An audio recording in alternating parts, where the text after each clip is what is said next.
Chasing Amy is the 1997 Kevin Smith film about a straight man who falls in love with a lesbian. The film has a complicated history and a love-hate relationship with many people. The new film, Chasing Amy, is about one person's journey to thank Kevin Smith, and the movie helped to discover who they truly are. The movie is getting its premiere at the Reeling Film Festival on Saturday, September 23rd.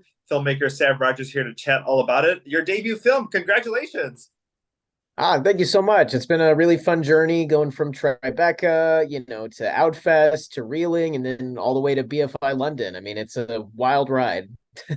I'll chat a little bit with you later, but I remember seeing this movie opening weekend while I was in high school, and I want to share my thoughts with you. But I want to talk about your journey with the movie because you said something that resonated with me several times in the movie about this movie. This was your saved my life movie. And there's so many people in the LGBTQ plus community who have a TV show, a movie before they had friends or a relationship or told somebody that had that save my life, production. Tell me a little bit about why Chasing Amy was yours.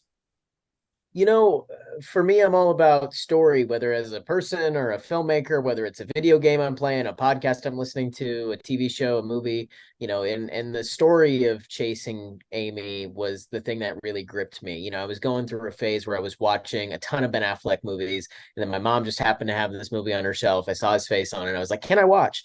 And what really gripped me about the movie was the sense of romanticism and the having to come of age and mature and change and grow. But I was really gripped by the romanticism and just like the on the surface geeky things that I identified with as a kid. And the more that I watched it, the more I was able to get out of it, including learning a lot about myself in terms of like sexual orientation, and the fact that I could become a filmmaker. It was just eye opening on a multitude of levels because I had just never seen a movie like that. And so Chasing Amy from then on, was this life raft for me when I really needed it, when I didn't have that community that I'm very lucky to have now. At what point, because when you think of LGBTQ plus heroes, obviously you can think of so many people, but maybe Kevin Smith doesn't necessarily show up on everybody's list. When was that point where you were like, I love this movie versus this person means more to me than just the movie that I'm watching? Oh gosh. I mean, Kevin's been so kind and generous with me with the amount of time he gave me for the documentary and the support that he's shown afterwards. Kevin has been great. I mean, there are so many LGBTQ heroes that definitely need to be uplifted and recognized that have never been recognized in the way that Kevin has for his wonderful work. But I'm still a fan. I'm still a fan after all these years of making Chasing Amy my job. And here's like I know, like in my experiences, that I was a big uh, Comic Con lover. I love comic books. I love sci-fi movies. I mean, I love Star Wars, and the way he Yeah. incorporated that into his movies, and Mhm. the fact that he included LGBTQ plus characters that weren't the butt of the joke, that had Right. storylines. Like that's when I became like a huge fan because I was like, Yeah. I could see Kevin. Kevin Smith is an extension of me, and that's what I personally enjoyed about his films. Yeah, I mean, I think that's the appeal of Kevin is that he's the everyman who made it and got to make movies his way, right? And he's still doing it. He's still kicking ass and taking names and telling the stories that he wants to tell. And the fact that he's, been so kind to me, as an LGBTQ person and, supportive of, my work at the Trans Film Center, and supportive of the movie that we made that, understandably would make somebody nervous if, somebody was looking at your work under a microscope and examining why, people thought your work was controversial. He's been a great sport about everything. And, I feel very lucky to be in this position and having gotten to go through this journey, largely with him. And not to give away any spoilers, but there is a conversation you have with Joey Lauren Adams, who plays Amy in the or listen in the movie. But talk a little bit about because she's like, you could have gone to a fan convention, you could have told me about that while you were waiting in line or coming up to ask for an autograph, but you went the film route. Tell me a little bit about why this was like, okay, this is what I want to do for my first film. I what I wanted to do with Chasing Amy was to be able to tell a story that only I could tell. And I knew that I had this extremely personal relationship with Chasing Amy that nobody else would have the same point of view on this movie that I specifically had. And even though, there are so many people who have gotten something out of Chasing Amy as LGBTQ people, just as much as there are people who are detractors and, have, legitimate critiques about the movie. But I knew that I could be the one to put these thoughts, on film, right? And so the movie evolved and changed over time. Initially it was almost like an anthropological exploration, and I couldn't quite, I had a gut feeling that this could be something really special, but I didn't know just how it would turn out. And so, in that moment, I'm talking to Joey when she's like, "You could have come up to me at a fan convention." I was like, "Well, I could have, but I wanted to make a movie." I wanted to make a movie exploring these topics. Um, and her character in Chasing Amy is a huge part of that. Alyssa Jones is, you know, uh, largely considered to be one of the, a huge kick-ass character in 90s cinema. And the fact that she's queer, the fact that she's unapologetic, and the fact that Alyssa is largely inspired by Joey, it makes all the difference in how the audience receives that, and through her wonderful performance in Chasing Amy. And one of the things that I love that you dive into is that it's not just here is Kevin, this straight man who wrote this story about what it's like to fall in love with a lesbian, but you get to see the workings of Joey and Kevin's relationship, the friends, the lesbians who actually were involved, in the dialogue or the storylines, or that there's so much more than maybe Yeah. people give him credit for.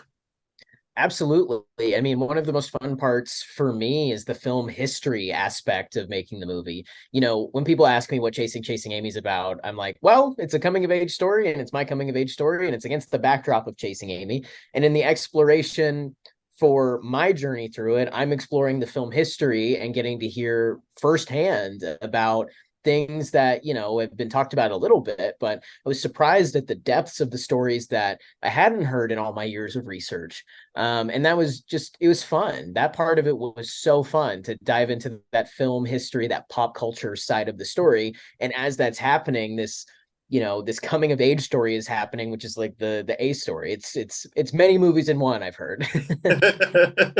Let's talk a little bit about the TED Talk. Doing that, but then also starting to get Ben Affleck to respond to you, Joey Lauren Adams to respond to you, Kevin Smith, that not only were they like, thank you for doing this, or, best of luck, that they still love that movie and they still wanted to be involved in some kind of fashion. Yeah, I mean, I was gobsmacked. I mean, oh my gosh, like tomorrow, at the time of recording this, it'll be 5 years since day one of Chasing Amy. And so I think back to the person I was 5 years ago and how almost all of my circumstances were different. And I just remember when the TED Talk came out and how touching it was that like people who had greatly informed my life through their work had just taken the time to say something nice on the internet about me, pouring my guts out. And I'll never forget that warm feeling, and just, what it means to take a moment to recognize somebody who you've had an impact on, and like the continuing impact, that lasting impact that it has. It was wonderful. Because I remember seeing that movie when it first came out. I was in high school, and it was like there weren't that many. And you have to kind of go back, because this is before Will and Grace. This is before Ellen had her talk show. This is before Glee. I mean, they're before same-sex marriage. I mean, there are so many different things that have happened that people are just used to. You can flip on the TV station and see a Modern Family, any type of, program where you see a couple, but you didn't really see these characters, even all the way up until 1997. And I remember it was like, we were so excited because we were going to be able to see ourselves on screen, and what that impression does to especially like so many young kids who maybe don't have don't have a circle of friends, or don't have, are not adults and don't know, can't see themselves on screen. Right. And I say it in the TED Talk, like until you see yourself exist elsewhere, like you don't really know you exist. And so, that's kind of what Chasing Amy was for me. And, it's imperfect in some ways, just because like as a trans guy, like, I didn't know what I didn't know. I wasn't, I didn't see Boys Don't Cry. And I'm thankful that I didn't at that quite impressionable age. I know people who saw it at the same time as, that I was seeing Chasing Amy and, the impact that that has. But like, until you exist in the world, you don't know you can be it. And for Chasing Amy, I was like, there's something here that's really special. And it was speaking to these like internal big feelings I was having. And but it was the thing that kept me going. And it wasn't until making Chasing Amy that I was able to really find my path in the end. And if I had written it as a screenplay, it would have been deemed too unrealistic, and I would have been sent back to the drawing board. People always say don't meet your heroes, and it's one of those things where like it from afar. Um, Obviously, they have different stories, especially when we hear Joey Lauren Adams talk about that time period, and Kevin, obviously addresses Harvey Weinstein because of his attachment to Merrimack. So we get to see that not only is this an impactful movie, but we get to see the dark side of maybe what was going on at that exact same time that this was making an impression on film goers. Absolutely. I mean, it's the so much of the things that we love are not created in ideal circumstances, but it's what we take away from those things and how we can try to make the world better as a result of the impact that it leaves on our heart, and being able to look back at works and see how much progress has been made since then. I think that's the stuff that we can walk away with in terms of like a lesson. But it's sitting there in the interview chair just listening to this stuff, I'm like, this is heartbreaking. This is terrible.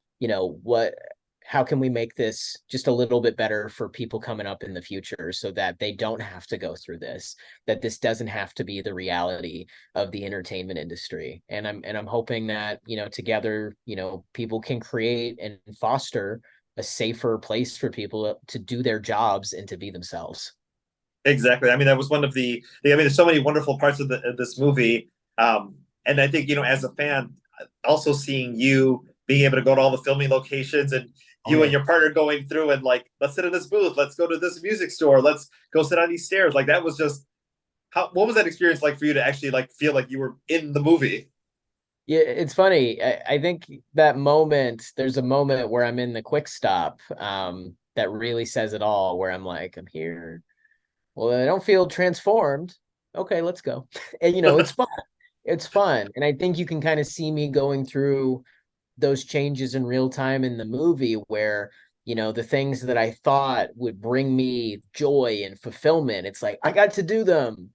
And really the thing I wanted the whole time, I had the whole time. Not to give too much away, but that's kind of how it felt, of like, yeah, this is great and all my dreams are coming true. And like there's got to be more than just loving this thing, right? And I think that's the journey we get to see. I had a chance to interview Kevin Smith in 2021. He was doing a couple of restaurant pop-ups, and people could come in to movies and they could order food. And him and Jason Mewes were greeting fans. But he talked about the "I sure you were open" the sign from Clerks, that during the pandemic that so many people were, so many businesses were putting that up, and it was such a reference point to that movie. Did you discover that there was a lot more Kevin Smith fans in 2020, 2021, 2022, 2023 than maybe you thought? I don't know. I mean, Kevin is enduringly popular. I mean, you look at the independent film system and how people imagine the indie film dream it should be, right? They're imagining his skyrocket to success from Sundance 1994 with Clerks. I met so many people over the course of making Chasing Amy that either worked on it or agreed to be interviewed or offered some help, because they're like, yeah, Kevin's work did that for me too. So he's had quite the impact on Gen X and millennials in terms of what his work was speaking to. I think a lot of people even emulate or try to emulate what Kevin was able to do with Clerks, by talking about pop culture in like a meta referential way, right? But Kevin's the OG when it comes to that, which is, so it's interesting to see just like how many things have been influenced by him, and how many people continue to be fans. I mean, and count me as one of them. Though maybe I don't need to see Chasing Amy again. Maybe I've earned my stripes on one. And that was the final thing I was going to ask you, as far as how often you're watching it now. I know like for me when I'm like I have a bad day or a stressful day, like I have my comfort movies and I was like I need to watch this. This is going to put me back into like my zen space. Like how often are you watching it now? Now zero. But because I see, a lot of it within Chasing Amy whenever I go to see a screening or something like that. I think if I was gonna put on a Kevin movie as like a comfort watch when I'm having a bad day, I think I'd put on Dogma. Dogma is such an incredible film, but by the end of, I mean, you see by the end of the movie the journey I go on and where I'm at. And I have a lot of movies that I watch on repeat for comfort now, and I don't plan on making any of them my job moving forward. I promise. Well, Sav, congratulations on everything. Congratulations on your first movie here, and can't wait to see what you do in the future. Chasing Amy is going to be at the Reeling Film Festival September 23rd. That is a Saturday. ReelingFilmFest.org for tickets. And best of luck to you. And everybody come out and support Sav. Thanks, Rudy. Thank you so much.